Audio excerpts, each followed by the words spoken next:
I'm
sorry. Also stretch. Also stretch.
Warning to the president. Yeah.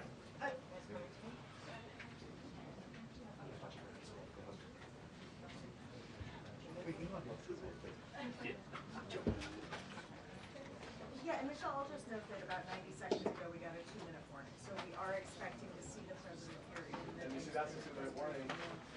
Pretty soon. Yes, we have it. Um, Yeah, 1 minute. I'm on your way, Dee. I will, yeah, so I will say that, you know, in a disaster, in a tragedy, So I'm going to sit then, okay? leaders rise above whatever else they might be arguing about or disagreeing over. You saw this out in California with the wildfires, even though there were dramatic disagreements about even the facts of why water was unavailable, you still saw the president and members of Congress from opposing parties agreeing that they wanted to work together and do everything they could to help people who have been affected by those fires. And we have the same thing here, where there are multiple jurisdictions in what we call the DMV, DC, Maryland, and Virginia, and the federal government, the DC government, Virginia, Maryland, they were all involved in search and rescue efforts and ultimately now recovery efforts. And working together. You had senators from, Republican senators from Kansas at the same press conference as Democratic senators from Virginia. And so coming together around this. And we're expecting President Trump to come into this room and deliver a message to the American people as the President of the United States, the President for all Americans and Americans. Sure, so we are expecting the president to walk out there to the Brady briefing room at any moment now. It'll be his first time behind this podium since taking office for the second time. We anticipate he will be joined by others. The Secretary of Defense has arrived here at the White House as well. Back to you, Tony.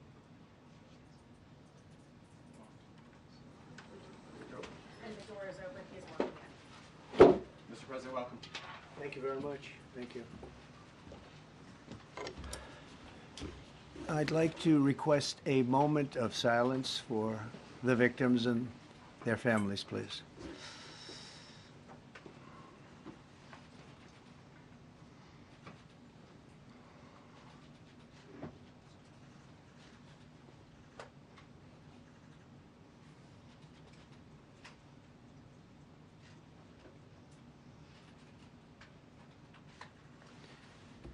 Thank you very much.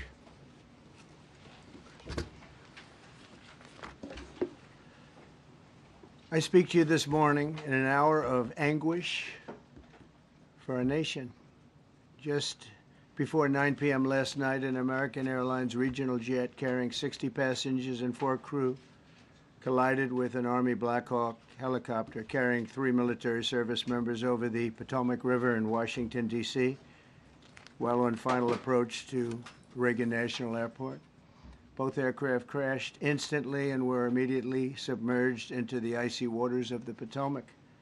Real tragedy. The massive search and rescue mission was underway throughout the night, leveraging every asset at our disposal, and I have to say the local, state, federal, military, including the United States Coast Guard in particular, they've done a phenomenal job. So quick, so fast, it was mobilized immediately. The work has now shifted to a recovery mission. Sadly, there are no survivors. This was a dark and excruciating night in our nation's capital and in our nation's history, and a tragedy of terrible proportions. As one nation, we grieve for every precious soul that has been taken from us so suddenly, and we are a country of really, we are in mourning. This is really shaken a lot of people, including people, very sadly, from other nations who were on the flight. For the family members back in Wichita, Kansas, here in Washington, D.C., and throughout the United States and in Russia, we have a Russia contingent, some very talented people, unfortunately, were on that plane. Very, very, very sorry about that. Whose loved ones were aboard the passenger jet. We can only begin to imagine the agony that you're all feeling. Nothing worse. On behalf of the First Lady, myself, and 340 million Americans, our hearts are shattered alongside yours, and our prayers are with you now and in the days to come. We'll be working very, very diligently in the days to come. We're here for you to wipe away the tears and to offer you our devotion, our love, and our support. There's great support. In moments like this, the differences between Americans fade to nothing compared to the bonds of affection and loyalty that unite us all, both as Americans and even as nations. We are one family, and today we are all heartbroken. We're all searching for answers. That icy, icy Potomac, it was a cold, cold night, cold water. We're all overcome with the grief for many who have so tragically perished, will no longer be with us. Together we take solace in the knowledge that their journey ended not in the cold waters of the Potomac, but in the warm embrace of a loving God. We do not know what led to this crash, but we have some very strong opinions and ideas, and I think we'll probably state those opinions now. Because over the years I've watched as things like this happen, and they say, well, we're always investigating, and then the investigation 3 years later, they announce it. We think we have some pretty good ideas. But we'll find out how this disaster occurred, and we'll ensure that nothing like this ever happens again. The FAA and the NTSB and the U.S. military will be carrying out a systematic and comprehensive investigation. Our new Secretary of Transportation, Sean Duffy, his second day on the job when that happened. It's a rough one.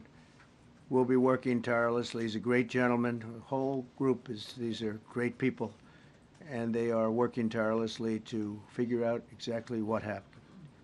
We will state certain opinions, however. I'm also immediately appointing an acting commissioner to the FAA, Christopher Rocheleau, a 22-year veteran of the agency, highly respected.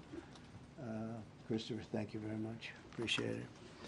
We must have only the highest standards for those who work in our aviation system. I changed the Obama standards from very mediocre at best to extraordinary.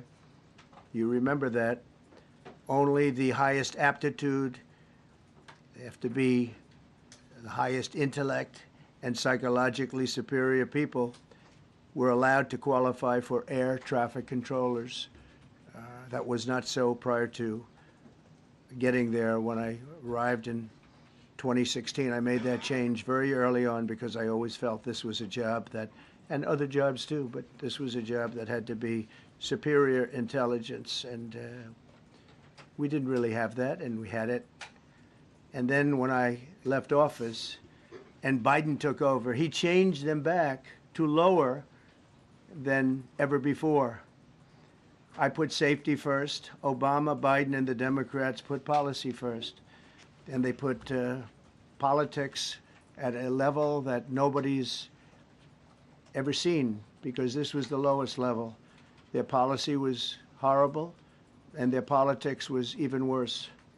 So as you know, last week, long before the crash, I signed an executive order restoring our highest standards for air traffic controllers and other important jobs throughout the country. So it was very interesting. About a week ago, almost upon entering office, I signed something last week that was an executive order, very powerful, on restoring the highest standards of air traffic controllers and others, by the way. Then my administration will set the highest possible bar for aviation safety. We have to have our smartest people. It doesn't matter what they look like, how they speak, who they are. It matters intellect, talent, the word talent. They have to be talented, naturally talented geniuses. You can't have regular people doing that job. They won't be able to do it. But we'll restore faith in American air travel. I'll have more to say about that. I do want to point out that various articles that appeared prior to my entering office, and here's one. The FAA's diversity push includes focus on hiring people with severe intellectual and psychiatric disabilities. That is amazing. And then it says FAA says people with severe disabilities are most underrepresented segment of the workforce, and they want them in, and they want them, they can be air traffic controllers. I don't think so. This was in January 14th, so that was a week before I entered office. They put a big push to put diversity into the FAA's program. Then another article, the Federal Aviation Administration, this was before I got to office, recently, second term. The FAA is actively recruiting workers who suffer severe intellectual disabilities, psychiatric problems, and other mental and physical conditions under a diversity and inclusion hiring initiative spelled out on the agency's website. Can you imagine? These are people that are, I mean, actually, their lives are shortened because of the stress that they have. Brilliant people have to be in those positions, and their lives are actually shortened, very substantially shortened, because of the stress, where you have many, many planes coming into one target, and you need a very special talent and a very special genius to be able to do it. Targeted disabilities are those disabilities that the federal government, as a matter of policy, has identified for special emphasis in recruitment and hiring. The FAA's website states they include hearing, vision, missing extremities, partial paralysis, complete paralysis, epilepsy, severe intellectual disability, psychiatric disability, and dwarfism all qualify for the position of a controller of airplanes pouring into our country, pouring into a little spot, a little dot on the map, a little runway. The initiative is part of the FAA's Diversity and Inclusion Hiring Plan. Think of that. The initiative is part of the FAA's Diversity and Inclusion Hiring Plan, which says diversity is integral to achieving FAA's mission of ensuring safe and efficient travel. I don't think so. I don't think so. I think it's just the opposite. The FAA website shows that the agency's guidance on diversity hiring were last updated on March 23rd of 22. They wanted to make it even more so. And then I came in, and I assume maybe this is the reason. The FAA, which is overseen by Secretary Pete Buttigieg, a real winner. That guy's a real winner. Do you know how badly everything's run since he's run this Department of Transportation? He's a disaster. He was a disaster as a mayor. He ran his city into the ground, and he's a disaster now. He's just got a good line of bullshit. The Department of Transportation, his government agency charged with regulating civil aviation. Well, he runs it, 45,000 people, and he's run it right into the ground with his diversity.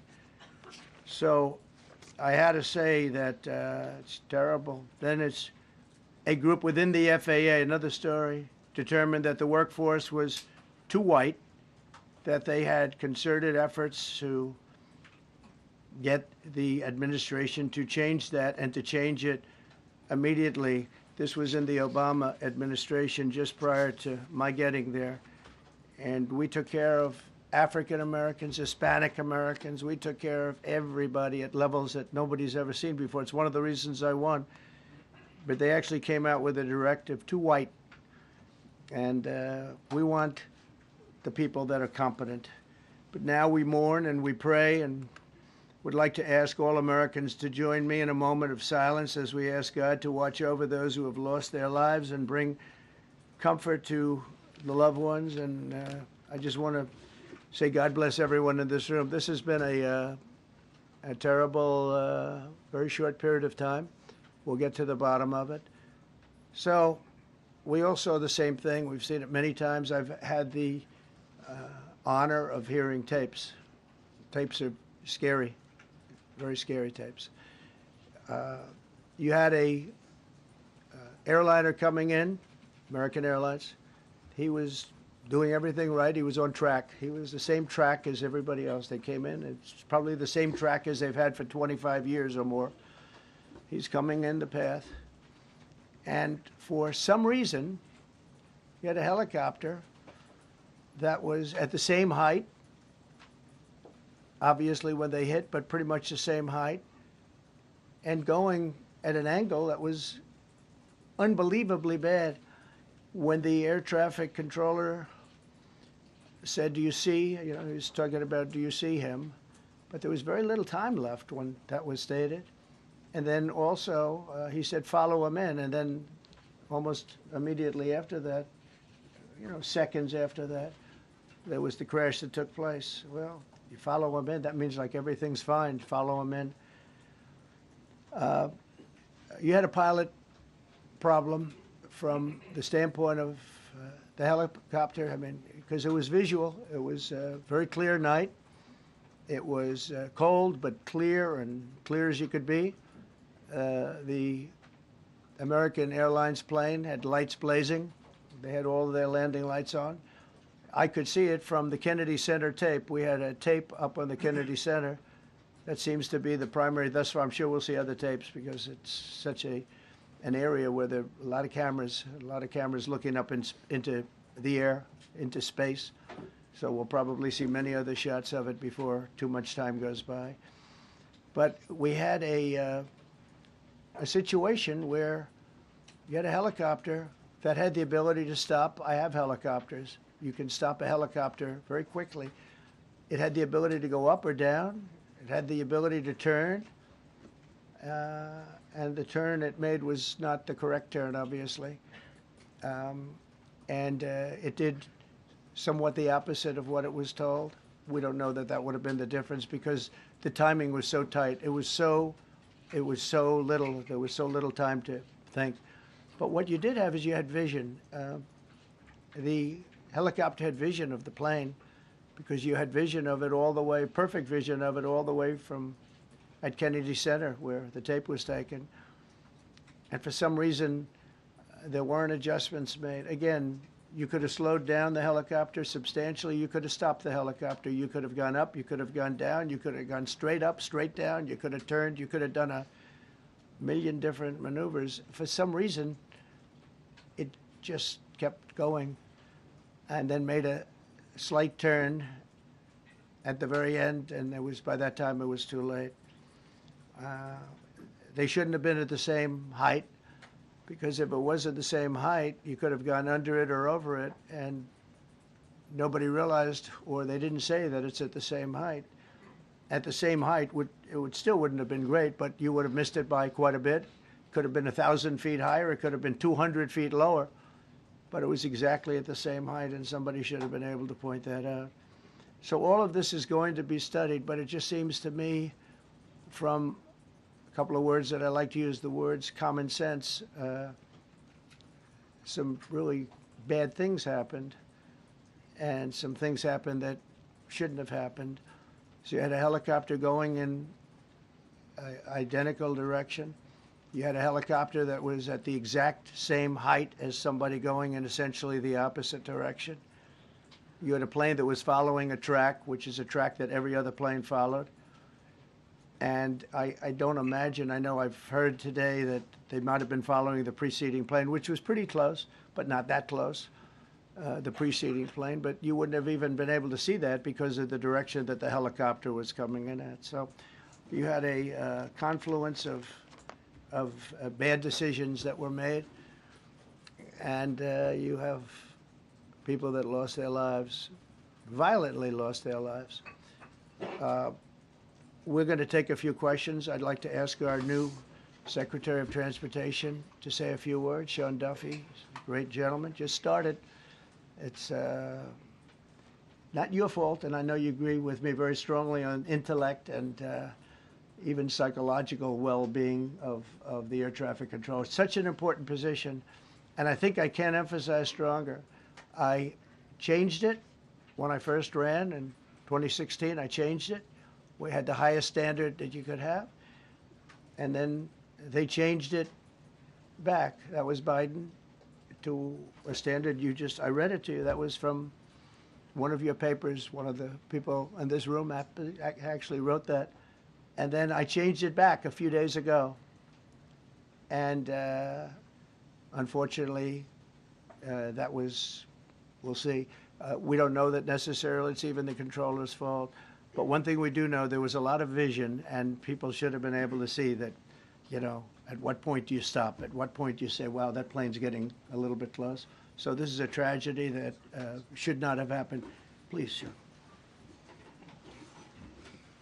Thank you, Mr. President. And I would just note the President's leadership has been remarkable during this crisis.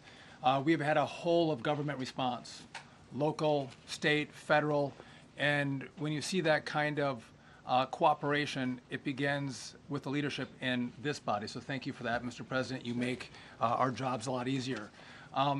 You made an important point that when we deal with safety, we can only accept the best and the brightest in positions of safety that impact the lives of our loved ones, our family members.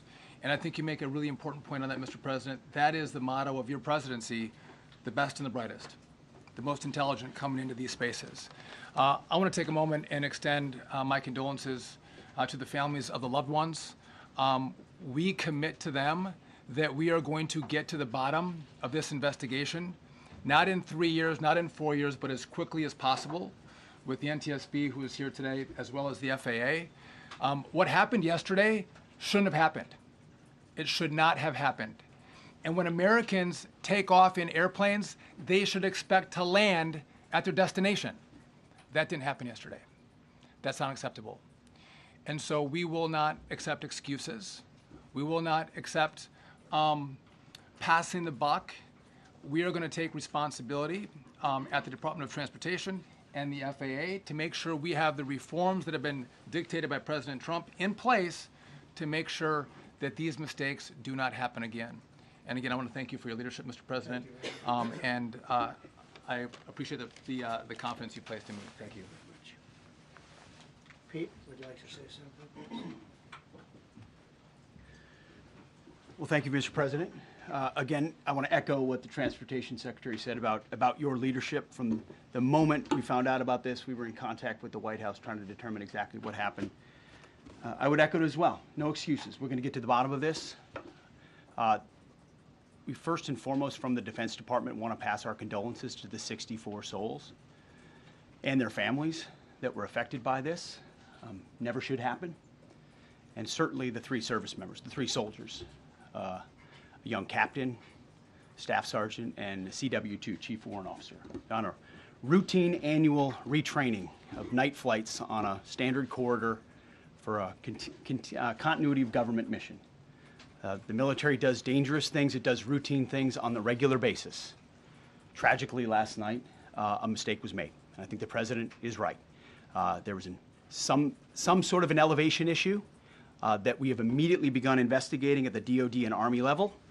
Army CID is on the ground investigating. Top-tier aviation assets inside the DoD are investigating, sir, to get to the bottom of it so that it does not happen again, because it's absolutely unacceptable. But I want to echo what the Transportation Secretary and you, Mr. President, said, because it pertains to the DoD as well.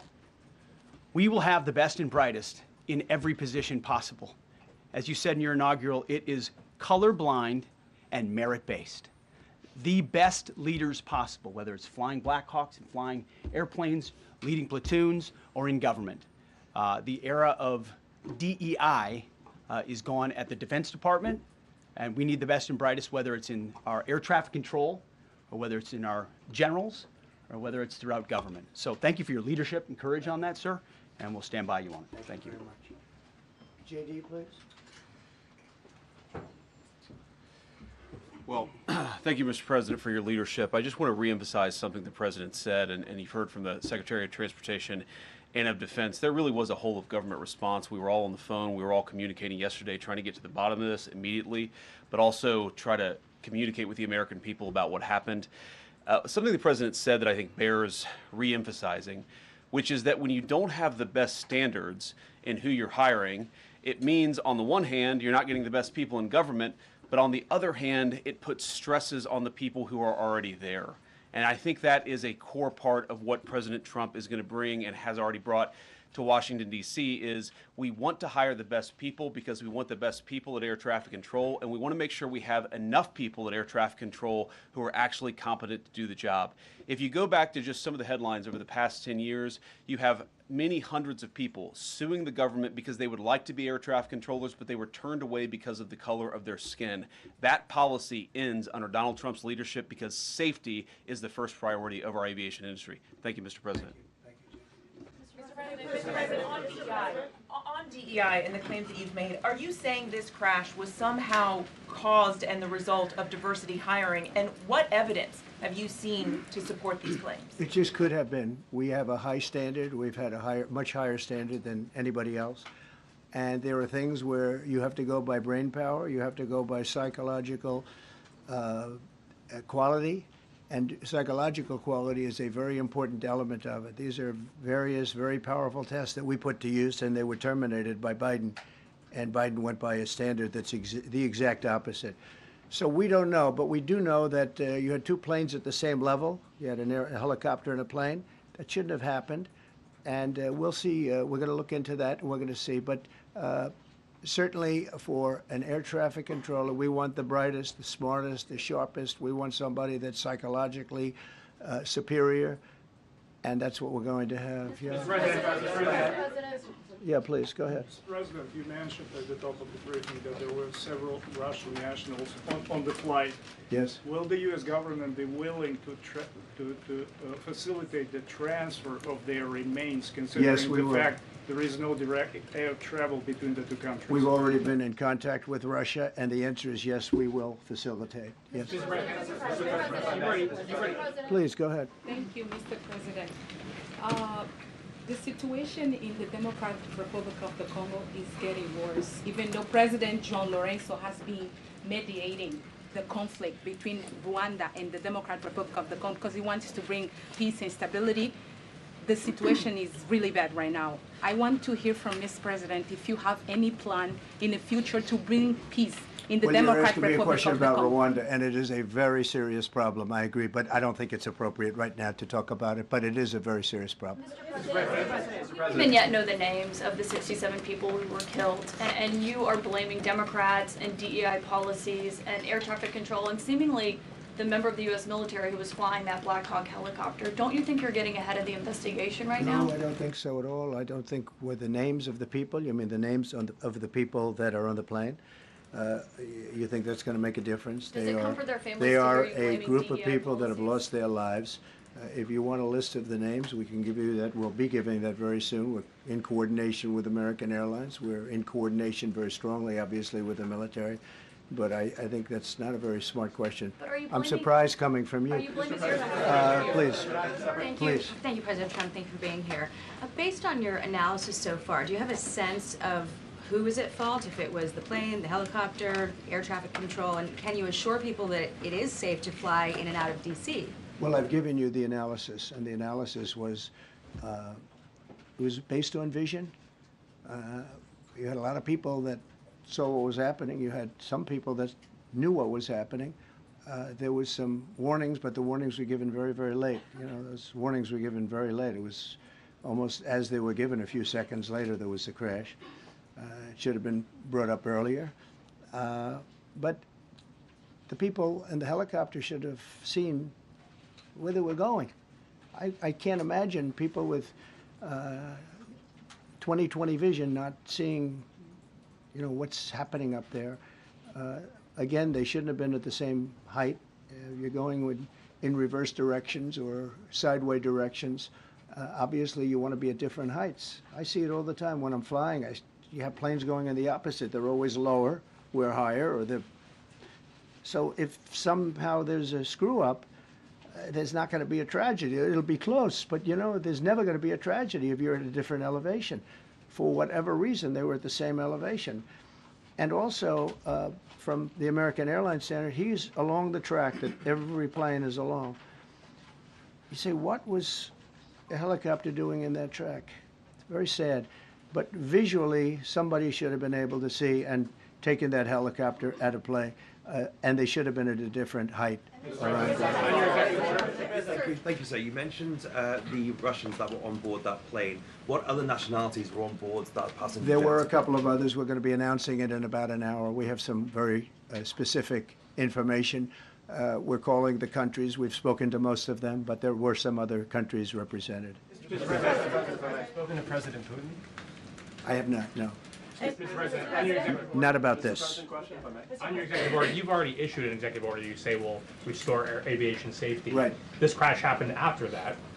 Was the executive order successful, and what more needs to change to keep people safe? Well, you know, we issued it 3 days ago, and we're in the process of making those changes. This is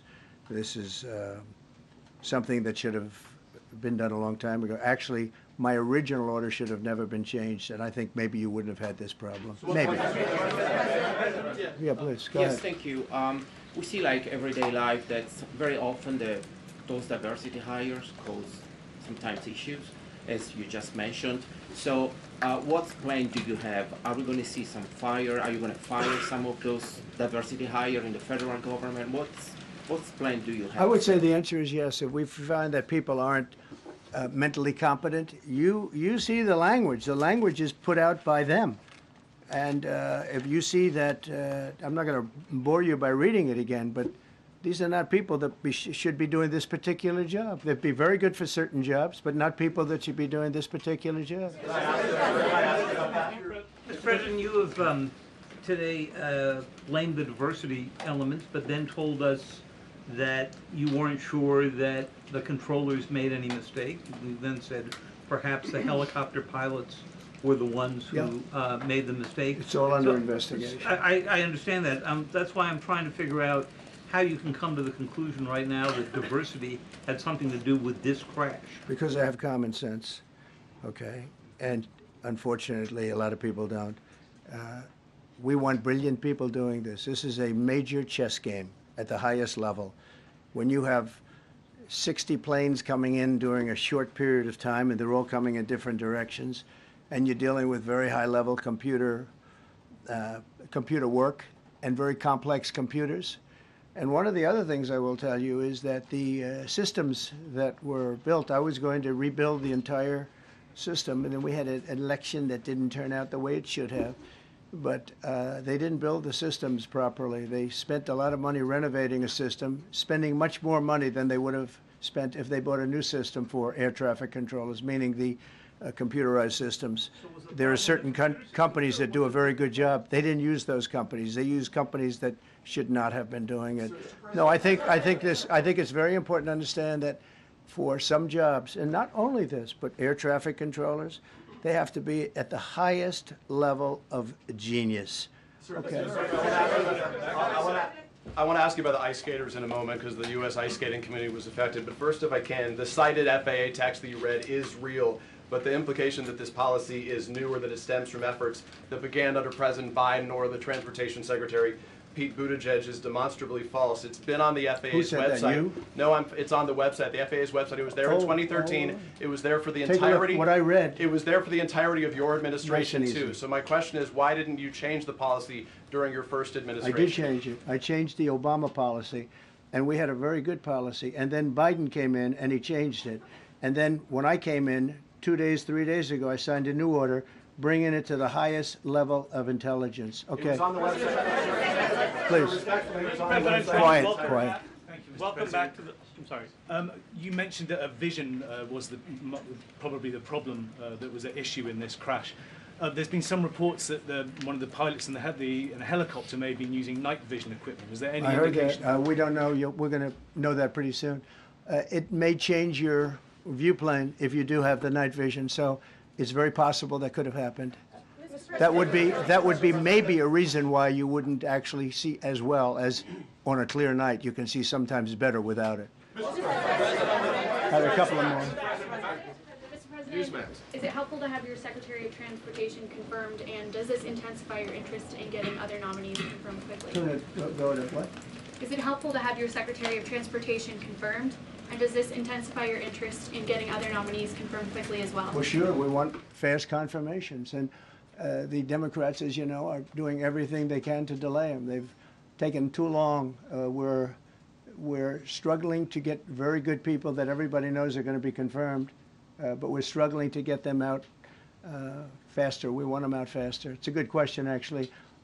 We've been pushing Sean. Everyone knows Sean for a long time. He got many, many Democrat votes, but they want to take as long as they can. They ask questions like some of the questions that Peter would ask that were totally irrelevant and not very good questions, but they want to just keep it going. They want to keep it going as long as possible. I was very honored, actually, that you got so many Democrat votes. That was really good. That was really good. When I apply to meet with the families, and second question, is it your impression that military training that was done during that time? The what? The training that the helicopter was involved in. Is it anything you can tell us about You that? don't So know. is it These are the things that will come up with the investigation. You don't know. But the helicopter obviously was in the wrong place at the wrong time, and a tragedy occurred. Please. Thank you, Mr. President. I've got a question about the. No, go ahead, please. Thank you, Mr. President. You've been critical of the current regulations, and you've called for big reforms at FAA. I'm curious, sir, Well, I made the reforms, actually. what is your message? 3 days ago, I made them. Yes, sir. What is your message then to the American public in the weeks and months ahead? Should they feel hesitant to fly? And if you could clarify perhaps something that the Defense Secretary said when he said that this helicopter was on a continuity of government mission? I don't know what that refers to, but they were practicing. They do that. They call it practicing, and they were, and that's something that should be done. It's only continuity in the sense that we want to have very good people, and that has to be in continuity, and that's what they refer to. But it was basically practice, and it was a practice that worked out very, very badly. Okay. Talking about flying. On his question, the first question, should people be hesitant to fly right now? No, not at all. I've not hesitated to fly. This is something that it's been many years that something like this has happened, and the collision is just something that we don't expect ever to happen again. We are going to have the highest level people. We've already hired some of the people that you've already hired for that position long before we knew about this. I mean, long before. From the time I came in, we started going out and getting the best people because I said it's not appropriate what they're doing. I think it's a tremendous mistake. You know, they like to do things and they like to take them too far, and this is sometimes what ends up happening. Now, with that, I'm not blaming the controller. I'm saying there are things that you could question, like the height of the helicopter, the height of the plane being at the same level and going in opposite directions. It's not a positive. But no, we're already hiring people. No, flying is very safe. We have the safest flying anywhere in the world, and we'll keep it that way. Thank you all very much. Thank you very much, everybody.